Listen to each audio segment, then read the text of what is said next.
Check करे छे साफ बनले कि नहीं बनले।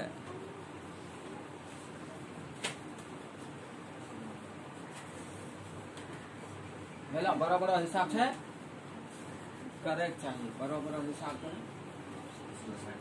तीन कॉमन निकाल किसको? अब देख यहाँ पे अपना लोग रेलगाड़ी की चाल मान लिए थे कितना? x किलोमीटर पर आवर का अपना सब फार्मूला जानते हैं। कौन वाला? दूरी बराबर चाल गुना समय का दूरी कितना दिया हुआ था? 480 किलोमीटर। और अपना लोग रेलगाड़ी के ना सामान्य चाल कितना मान लिए थे? x। और समय हमको नहीं पता था तो हम दूसरा चार संख्या नहीं रखेंगे, अपना डायरेक्ट लिख दिए समय। 480 बटा x। अब देखो x और समय इस तरफ क्या है? दाईं तरफ गुना में है। x का ये बामा तरफ लाएंगे तो क्या होगा? भाग में हो जाएगा बराबर समय। इसकी लिख दिए क्या? समीकरण अच्छा ठीक है, समीकरण 1। अब फिर प्रश्न से हिसाब में क्या बोल रहा था कि यदि चाल को कितना किलोमीटर घटा दिया जाए, लेकिन रेलगाड़ी की सामान्य चाल जो x किलोमीटर प्रति घंटा थी उसको कितना 8 किलोमीटर पर आवर घटा दिया जाए तो रेलगाड़ी को उतना ही दूरी 480 किलोमीटर की दूरी तय करने में कितना घंटा समय अधिक लग जाता है?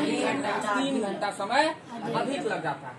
तो अब देखो तेरा चाल कितना हो जाएगा? चाल के मान में कमी आई है तो चाल पहले x था उसमें कितना कमा दिए? 8 किलोमीटर पर घंटा घटा दिए।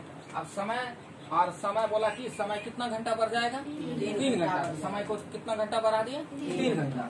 दूरी बराबर फिर अपना लोग फार्मूला लगाएंगे कि दूरी बराबर क्या? 4 गुना समय। तो दूरी इक्वल टू 4 गुना समय। तो दूरी के पास दे दिए कितना मान रख दिए? 480 बराबर x माइनस 8। चाल का मान है x माइनस 8 गुना समय। तो समय के स्थान पर समय कितना अधिक हो गया था? 3 घंटा। तो समय जोड़ 3। तो 480 बटे x माइनस 8 बराबर समय जोड़ 3। अब इस 3 को उस तरफ लेके गए, इस तरफ यानी दाईं ओर में क्या था? प्लस में। बाईं ओर लेके जाएंगे तो माइनस में। तो 480 बटे x माइनस 8। अब ये प्लस तो प्लस उस तरफ गया तो -3 बराबर समय। अब देख ये समीकरण अपने लोग का कितना हो गया? समीकरण 2। समीकरण 1 तथा 2 से समय इक्वल टू समय, यानी दोनों समीकरण के दाएं पक्ष को हम लोग क्या कर लिए? बराबर कर लिए, क्योंकि दोनों समीकरण का दायां पक्ष आपस में क्या है? समान है। तो 480 बटा x इक्वल टू 480 बटा x माइनस 8 माइनस 3। अब इसका सरलीकरण करके हम लोग कितना मान प्राप्त कर लिए हैं? हम लोग एक द्विघात समीकरण प्राप्त कर लिए हैं। 3x² माइनस 24x माइनस 3840 बराबर 0। अब इस द्विघातीय समीकरण को गुणनखंड विधि से तुम लोग हल कर सकता है, होगा? चलिए कीजिए। अभी देख कि यहाँ इस सब में क्या करेगा तुम लोग? 3, 24, 3840। देखो कि क्या इससे कॉमन निकल सकता है 3 का? यदि निकलेगा तो क्या करेंगे? कॉमन निकाल करके 3 को बाहर कर लेंगे। 3 से इधर 0 में डिवीजन करेंगे तो 0। और सिंपल करके इक्वेशन को क्या करेंगे? गुणनखंड विधि से हल कर देंगे। चलिए कीजिए।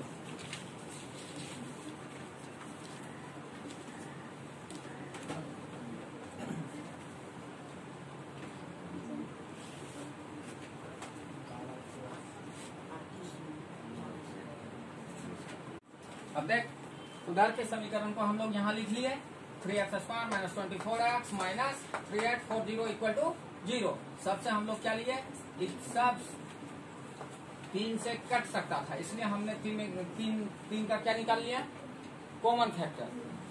3 तो बच गया इसको कितना? x² गुना 3 तो 3x² 8 है, 8 या 24x। फिर 1280 गुना 3 तो 3840 हो जाएगा। इसलिए सबसे हमने कॉमन फैक्टर निकाल लिया कितना? 3।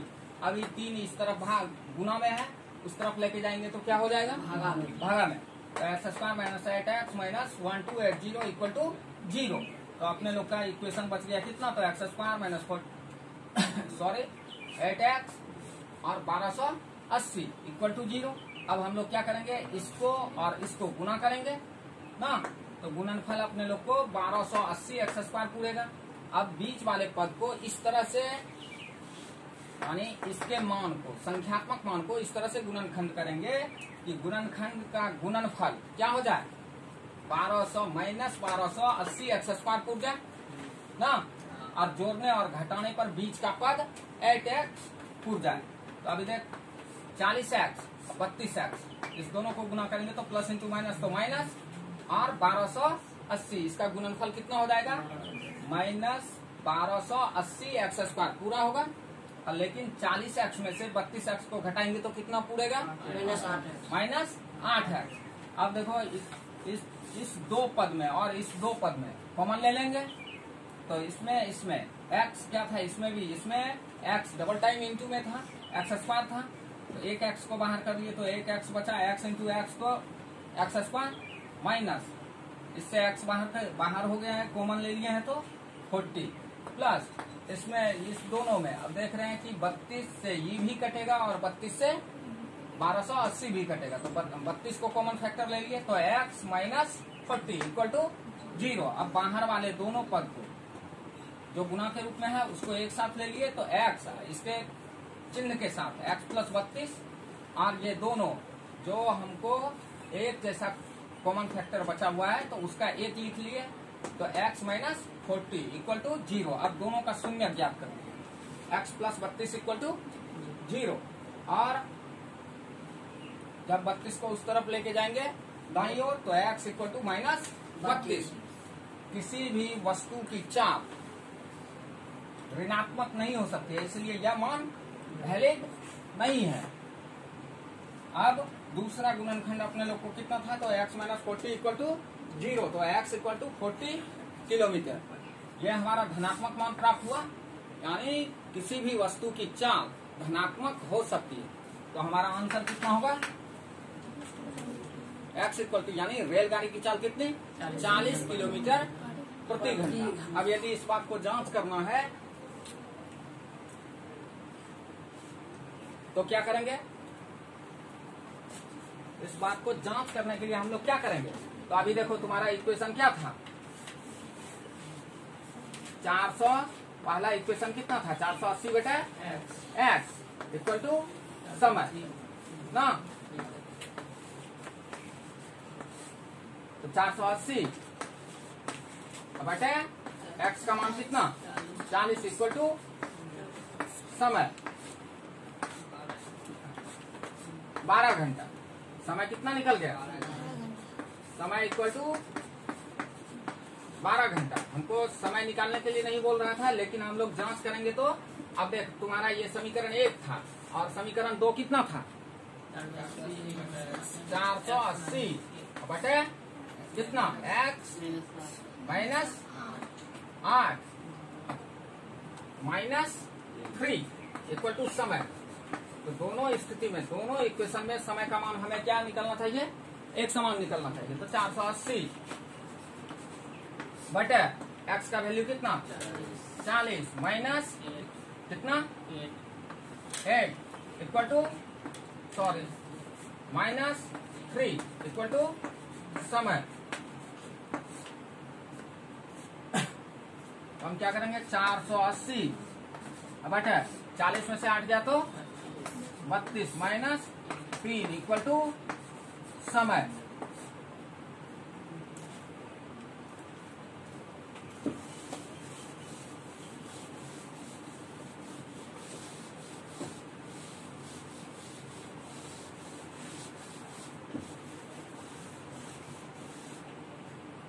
अब देख ये दोनों कटेगा, 8 से कटाते हैं, 8 चौके 32, 8 छाके 48, 4 का 4, 15 चौके 60। अब 15 माइनस 3 इक्वल टू समय। अब देख 15 में से 3 गया तो कितना हुआ, 12 इक्वल टू समय। तो फिर समय का मान कितना निकला, पहले भी समय का मान कितना निकला था, 12 घंटा, और इस बार भी समीकरण 2 से भी समय का मान कितना निकला, 12।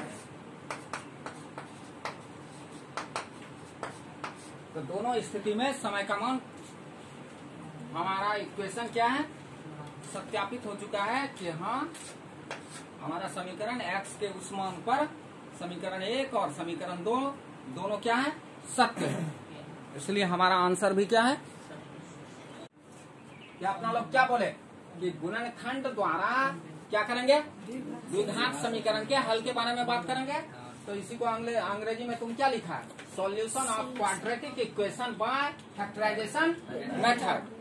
सबको बोली बा बोलता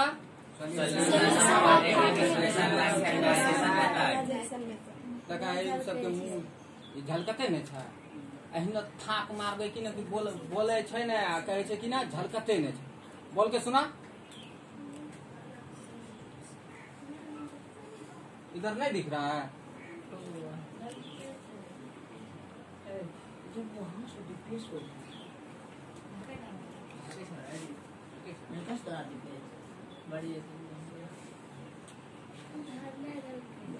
उधर उधर की बात कर रहे हैं, यहाँ यहाँ यहाँ ना बात करी, यहाँ से झलके नहीं था। Solution of quadratic equation by factorisation method, अहिना थाप मारेंगे ना तो बात करना उल्लू बनाएगा।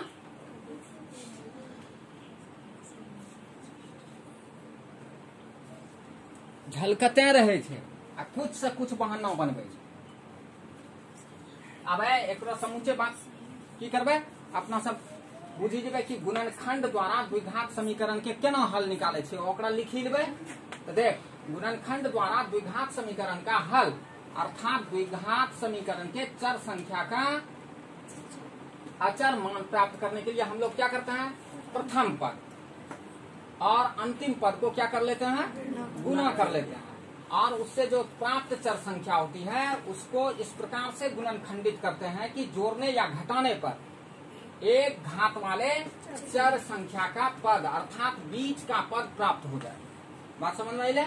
पुनः दो पद से समान गुणांक लेकर दो रैखिक व्यंजक गुणनखंड के रूप में प्राप्त कर लेते हैं और उन गुणनखंडों को शून्य के बराबर कर चर संख्या के मान को क्या कर लेते हैं, प्राप्त कर लेते हैं। और यह दोनों मान जो अचर रूप में हम लोगों को प्राप्त होता है, वही दोनों मान अचर संख्या के रूप में हम लोगों का क्या कहलाता है, समीकरण का हल कहलाता है। अब देख, तुम्हारा द्विघात समीकरण किस रूप में होता है,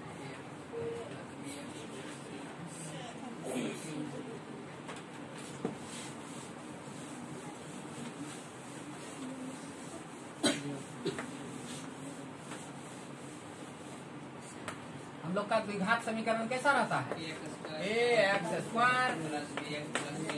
plus bx plus c equal to 0।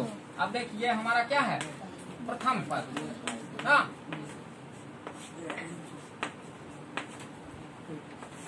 ये मध्य पद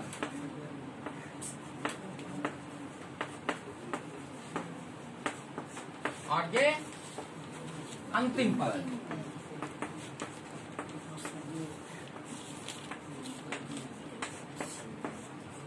अब तुमको बोलेगा कि क्या करो, गुणनखंड विधि के द्वारा द्विघात समीकरण का क्या प्राप्त करना है, हल प्राप्त करना है। तो तुम प्रथम पद को अंतिम पद से क्या कर लेगा, ax² इंटू c, इसका गुणनफल प्राप्त हो गया। अब देखो इसके साथ चर संख्या है, इसलिए इसका इस गुणनफल से जो प्राप्त संख्या होगी वो भी क्या है, चर संख्या के रूप में। अब फिर इस चर संख्या के अचर गुणांक, अब देख इसका यदि acx², तो ac हमारा क्या है, गुणांक है। अब इसका क्या करेंगे, गुणनखंड करेंगे, अभाज्य गुणनखंड, हाँ।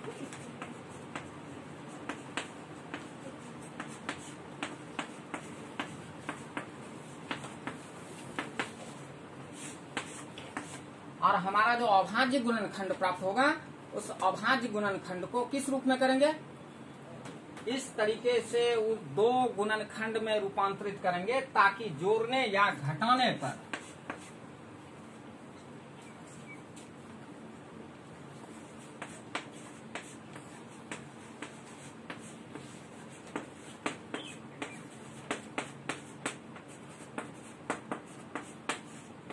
दो रूप में बांटेंगे और उसका जोड़ या घटाव कितने के बराबर हो?